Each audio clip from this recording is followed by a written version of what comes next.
কোটা আন্দোলনকে কেন্দ্র করে বেশ কয়েকদিন ধরেই উত্তপ্ত সারা দেশ। কোটা সংস্কারের দাবিতে চলে কমপ্লিট শাটডাউন।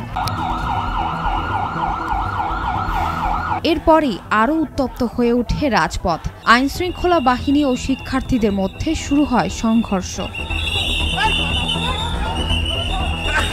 এতে রাজধানী সহ সারা দেশে ব্যাপক ভাঙচুর ও অগ্নিসংযোগ করা হয়েছে। এসব ঘটনায় গত 9 দিনে রাজধানীর বিভিন্ন থানায় 234টি মামলায় আসামি করা হয়েছে অজ্ঞাতনামা কয়েক লাখ ব্যক্তিকে। এরপরে সহিংসতাকারীদের ধরতে শুরু হয় চিরুনি অভিযান। গেল কয়েকদিনে সারা দেশে প্রায় 6,500 মানুষকে গ্রেফতার করা হয়েছে বলে পুলিশ সূত্রে জানা গেছে। এছাড়া গেল 2 দিনে ঢাকা থেকে বিভিন্ন মামলায় 2209 জনকে গ্রেফতার করা হয়েছে বলে নিশ্চিত করেছে ডিএমপি।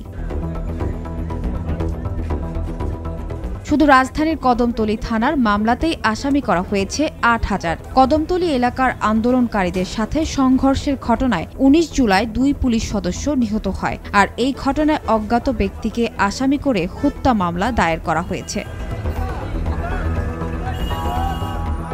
ঢাকা মহানগর পুলিশ সূত্রে জানা গেছে, শুধু কদমতলী যাত্রাবাড়ি ও শরীর আখড়া এলাকা থেকে 1000-এরও বেশি মানুষকে গত কয়েকদিনে গ্রেফতার করা হয়েছে। কোটা আন্দোলনকে কেন্দ্র করে সহিংসতার ঘটনায় গত 24 ঘণ্টায় নারায়ণগঞ্জে আরও 65 জনকে গ্রেফতার করেছে পুলিশ। এ সময়ের মধ্যে নতুন 5টি মামলা দায়ের করা হয়েছে বলে এক সংবাদ সম্মেলনে জানান জেলা পুলিশ সুপার গোলাম মোস্তফা রাসেল। তিনি বলেন, নতুন মামলার মধ্যে সিদ্ধিরগঞ্জ থানায় 2টি এবং ফতুল্লা ও সদর থানায় 1টি করে মামলা করা হয়েছে। স্বরাষ্ট্রমন্ত্রী আসাদুজ্জামান খান কামাল গণমাধ্যমকে বলেন, ভিডিওতে যাদের দেখা গেছে বা এলাকার লোকজন যাদের দেখেছে তাদেরকে অ্যারেস্ট করতে বলেছি।